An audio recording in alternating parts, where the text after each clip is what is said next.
Hello, everybody, and welcome to the Last Word on Tennis podcast. I know this time of the year feels like a little bit of a lull in the tennis calendar with such a big gap between the Australian Open and the French, but in reality, this is a rich time for those of us who love the tennis. There's 3 ATP tournaments a week at the moment. There was 2 WTA tournaments last week. Dubai starts this week for the women as well, which is a brilliant tournament. The Fed Cup was on a couple of weeks ago. The Challenger Tour is clicking into gear. There's tennis all over the globe on different surfaces, so you can immerse yourself in the tennis 24 hours a day, it seems like, at the moment. And obviously, alongside that, it's a real treasure trove of stories. We'll be looking into some of those in the next half an hour or so. I only have the one guest this week, unfortunately, but fortunately, it's everyone's favourite. Damian Cust, how are you? Hello, everyone. Everyone's favourite, I said. Yeah, I mean, I'd love to be. I hope I am. Our host is not so bad himself, so I hope you like him too. Well, thank you. Well, that's why you're my favourite, because A, you come on every week, and B, because you give me such fantastic compliments like that. I have a question for you. I know I didn't give you one in the running order, but I do have a question for you. It is, where on earth are you today? I'm actually in Marseille, France, and it's not a coincidence that the Open 13 is just happening here. I'm actually here for the whole week of the event. Today was the first round of qualifying, and I'm excited for the rest of the week. It's a great field there, which we're gonna talk about soon. Yeah, we'll talk about that towards the end of the podcast. We'll cover all the tennis and the winners that have happened since the Australian Open. But before we leave Marseille for now, you've been to the qualifying today, haven't you? Yeah. And tell the listeners, like, you've seen some of the people that you've wanted to see. And when I saw that who you wanted to see, I was like, why on earth did you want to see this guy? So who have you seen today that you've always wanted to see? It was actually Sergei Stakhovsky, yeah. Is it really a weird choice? I mean, that's a very interesting style of play that he has. He's a funky player, isn't he? He's a cool player. Exactly. That's why I wanted to see him. I love volleying. I absolutely, just love when he serve and volleys, when he just slice approaches. I actually didn't see that much of that today. He was quite overpowered from the baseline by Matthias Backinger. Lost quite easily, 6-3, 6-4. Couldn't really impose himself on the return, but it was a kind of a goal for me, so I'm happy that I could fulfill it thanks to the website too. And did you see anyone today that, I know we'll probably talk about like who you think is going to do well in Marseille in the main draw, but did you see anyone today that you thought kind of surprised you in a way? Maybe not surprised me, because I know the class of these guys, but tomorrow, there's going to be a match between Emil Rusevori and Egor Gerasimov. So 2 of the players that have done really well in recent weeks. And I'm thinking that whoever comes out of this one can definitely make a couple of surprises in the main draw, especially as we already know that there will be a lucky loser spot. So maybe one of them, maybe both of them will advance to the main draw. So these are the ones that definitely are to be looked out for if they indeed make it to the main draw. And in that main draw, we have quite the strong French presence, as there always is in these French ATP tournaments. And that kind of forms the basis of today's quiz question, which obviously you're going to have to tackle on your own today. No help from any other experts. But it's not a difficult one, this one. I might even ask you to do it in ranking order. So the question is, because you are in France and there's a tournament in France this week, I want you to name all the French male players who are in the top 100 in the ATP rankings. Right now, okay. So that's gonna be pretty tough, I believe. Yeah, it starts off obviously relatively easy, but we'll see how we get on. I'll give you everyone at home a clue as well. There's 11 to get. 11. Okay. So 11 men are in the top 100, and that's kind of the task for later on, probably in about half an hour's time, after we go through kind of the news, as it were, and what we've missed in the last couple of weeks since we've had a podcast. So first of all, we're going to talk a little bit about story that will only really matter in a couple of months' time. But Roger Federer has been in the news with his plans over the clay court season. Obviously, he's given that a miss over the last 2 years at least, and he's made a decision, hasn't he, Damian, about kind of how he's going to plan that clay court season this season. Well, it started, first of all, there was a rumor that he's going to play Madrid and Rome, but then his agent, Tony Gottsick, actually said in an interview that he is at the moment not planning to play anything besides Roland Garros, which wasn't that surprising given that he there was a schedule uploaded on his website before which only stated Miami and then Roland Garros. Is it the right move? I mean, it depends, because that's probably assuming that Roland Garros is only a way to get himself tuned up for Wimbledon, for Halle, for all the. There's actually going to be quite a marathon for him, like Halle, Wimbledon, Olympics, Cincinnati, and the US Open. So, for example, in 2018, he said that Federer said that some of the issues he experienced at Wimbledon and at Halle were because of just too much. The break between Miami and between the grass season was too long. But you also gotta remember that in 2018 he lost in Miami in the second round. So I believe like his final decision will depend a lot on how he does at the Sunshine Double. But I generally think it's definitely the right move. We've seen him last year play Madrid, Rome, and Roland Garros, and it's still not like he can contend for the slam with players like Thiem and Nadal. I mean, Madrid is not the perfect warm-up event for Roland Garros because of its high altitude. It pretty much plays like a hard court at times. That's why we've seen him so successful the last year.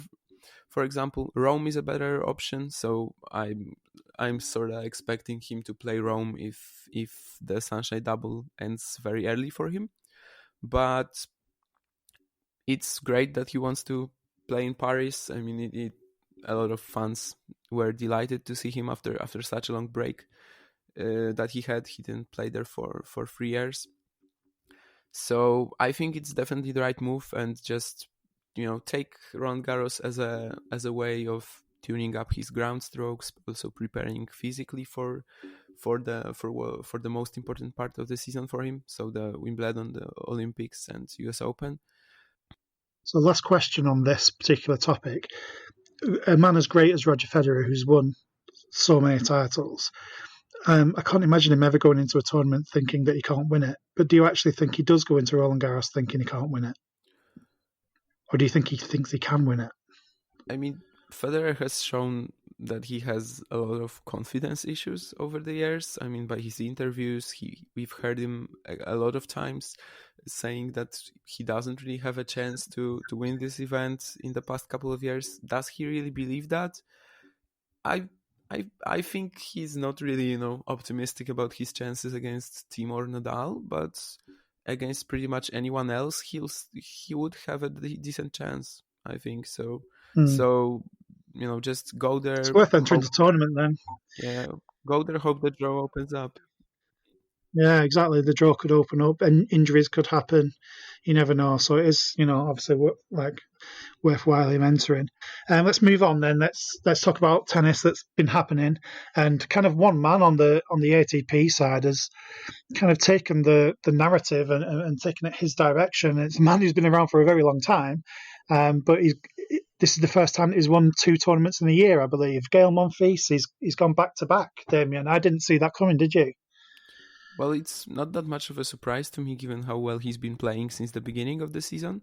We're actually in the middle of February, and the only people he's lost to are the Australian Open finalists. He lost to Djokovic at the ATP Cup and then to Thiem at the Australian Open.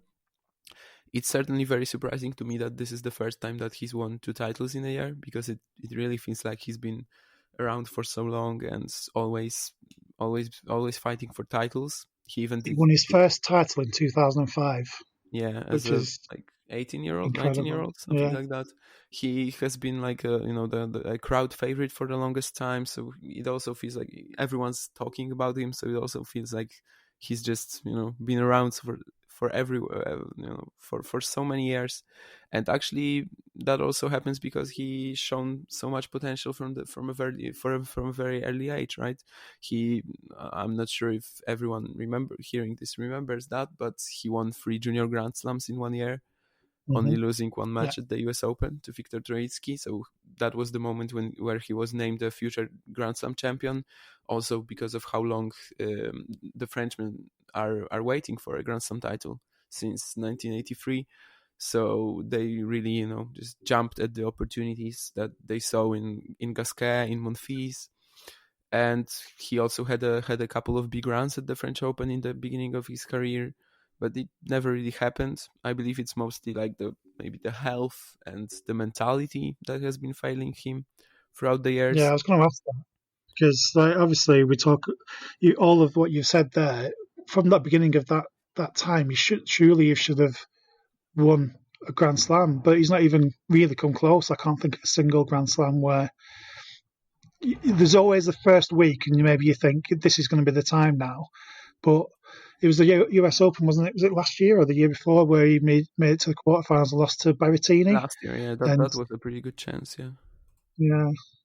But it's just never kind of happened for him. And so he won in Rotterdam. He also won the week before in Montpellier. Was it Montpellier? Montpellier. And Vasek Pospisil in the final there, which was an excellent run from Pospisil, who's also actually been playing very well in the last 6 months or so. He beat him 7-5, 6-3 in Montpellier, and then today he's beaten Felix Auger-Aliassime, so he's killing off the Canadian hopes. One tournament at a time. He beat him 6-2, 6-4, so kind of relatively routine. I don't know if you saw any of the Rotterdam final. You're probably busy watching Stakhovsky today, were you? So take much of that in. But fantastic stuff from Monfils, and that puts him firmly into the ATP top 10 at the moment. Let's talk about some other tennis that's been going on. At the same time as Monfils was winning in Montpellier, we saw the ATP Pune and ATP Cordoba finishing. Yuri Vesely winning his first title for 4 years, beating Egor Gerasimov in the final there, 7-6, 5-7, 6-3. We had a bit of a surprise in the doubles in Pune as well, with Oranson and Ronkat beating Gerlich and Vasilevsky 10-8 in the Champions tiebreak. I'm not an expert in doubles, Damian, but I think that's the first time that I've seen Goranson and Ronkat winning a title at this level. Well, I'm not an expert either, but it was actually the first time seeing Goranson for me. Ronkat has been a contender for titles for some time, but with different partners, I think. And then in Cordoba, we had Christian Garin beating the number 1 seed there, Diego Schwartzman, 2-6, then 6-4, 6-love. So Garin really got onto a roll there in the final. In the doubles, Demolina and Middlecoop were the victors, beating Mayer and Molteni 6-3, 7-6. So a lot of disappointments there for the home crowd, getting beat in the singles and the doubles finals. A lot of Argentinians there. Did you want to pick up on anyone from that week? Well, maybe Christian Garin. I mean, winning 3 ATP 250s in 1 year is certainly a big achievement. He comes from Chile, so he obviously likes South America. That's where his biggest victories came on the Challenger Tour. That's where he just won a title. But he also won in Houston and somewhere else. In Munich, right? Last season. Munich, was it? Tell me it was Munich. I think so. Anyway, I'll be able to tell you it was Munich after I've finished the podcast, so that's not good to you right now. His forehand is a fantastic weapon on clay. We've also seen him serve great. He didn't really have a big run on clay yet in Masters 1000 events or the Roland Garros, but for example, we've seen him reach a quarterfinal last year at the Rolex Paris Masters in November, and that run was based pretty much on fantastic serving. So he can adapt to different surfaces, but obviously clay will probably stay the one surface that he's gonna be the best at. I definitely hope he can turn his all this success into a great deep run at the Masters or at the Grand Slam this season, because that's where most people notice these guys, right? Kind of talk about something that happened on the women's side. The Fed Cup was back. I'll just run through the world group scores. So the US got off to a winning start against Latvia, although it was very close because the Latvians made a good comeback there. It was 3-2